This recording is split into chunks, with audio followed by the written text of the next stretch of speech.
আসসালামু আলাইকুম, কেমন আছেন সবাই? আমি আল্লাহর রহমতে খুব ভালো আছি। আজকে আপনাদের সাথে একটা জাদুকরি রেসিপি শেয়ার করব। সেটি হলো বাঁশ। হ্যাঁ, ঠিকই শুনেছেন, এটি হলো বাঁশ। তবে এই বাঁশ সেই বাঁশ না। ছোট থেকে বড় হলাম, মানুষ তার কম বাঁশ খাওয়ালো না, তাই ঠিক করলাম আজকে যে আমি নিজেই আজকে বাঁশ রান্না করে খাবো। তাই সেই বাঁশ রান্নার রেসিপিটা আপনাদের সাথে শেয়ার করব। তবে বাঁশ কিন্তু আর আজকে আমি একা রান্না করে খাবো না, আমার বরকেও খাওয়াবো।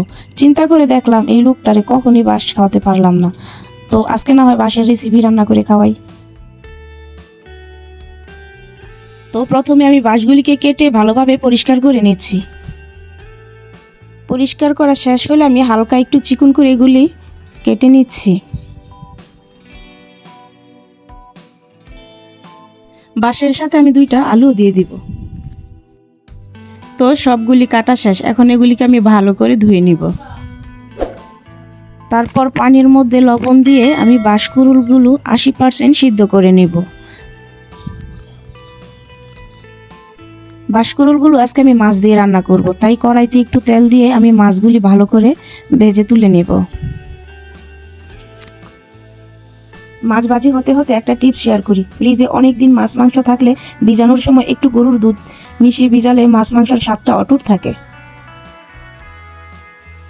তো আমার মাছগুলি ভাজা হয়ে গেছে। এখন বাকি তেলের মধ্যে 1 কাপ পেঁয়াজ কুচি, 3 থেকে 4টা কাঁচামরিচ ফালি করে দিলাম, 2 থেকে 3টা তেজপাতা দিয়ে দিলাম, একটুখানি আদা বাটা দিয়ে দিলাম, আদা রসুন একসাথে বাটা, তারপর হাফ চামচ হলুদের গুঁড়ি আর 1 চামচ আমি মরিচের গুঁড়ি দিব। এখানে আমি ঝালটা একটু বেশি দিব।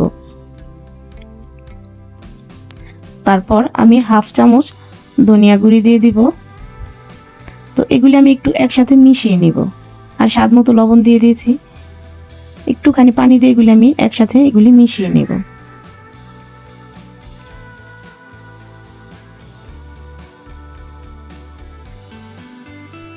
এখন হাফ চামচ গরম মশলা দিয়ে দিলাম। তো সবগুলি একসাথে আমি ভালো করে কষিয়ে নেব।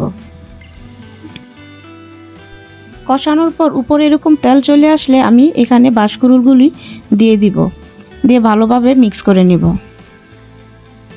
তারপর ঢাকা দিয়ে মাঝারি আঁচে 5 মিনিটের মতো ভালোভাবে কষিয়ে নেব।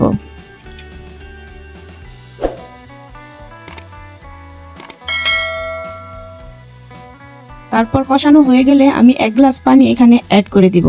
তারপর একটু নাড়াচাড়া দিয়ে আমি আবার ঢাকা দিয়ে দিব।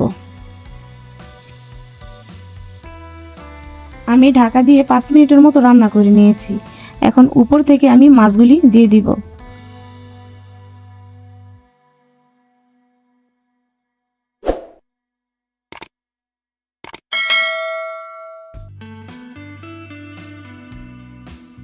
মাছ দেওয়া শেষ হলে আমি আবার ঢেকে দিব।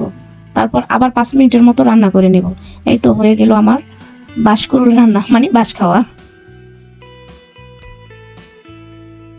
তো আমার বাঁশ রান্না কমপ্লিট, এখন আমার বাঁশ খাওয়ার পালা।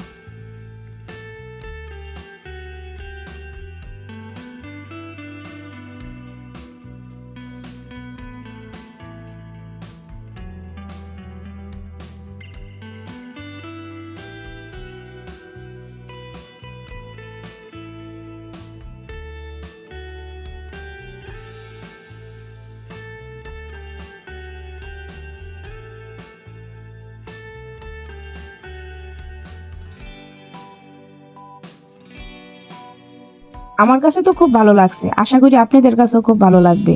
আর সবচেয়ে বড় কথা হলো, বাঁশ কেন শুধু শুধু মানুষের কাছ থেকে খাবেন, নিজের বাঁশ নিজেই খাবেন, এতে কোনো দুঃখও থাকবে না, কোনো কষ্টও থাকবে না। তো আজকে এই পর্যন্তই, দেখা হবে আগামী কোনো ভিডিওতে জাদুকরি রেসিপি নিয়ে। সে পর্যন্ত সবাই ভালো থাকবেন, সুস্থ থাকবেন, নিরাপদে থাকবেন এবং নিজের খেয়াল রাখবেন।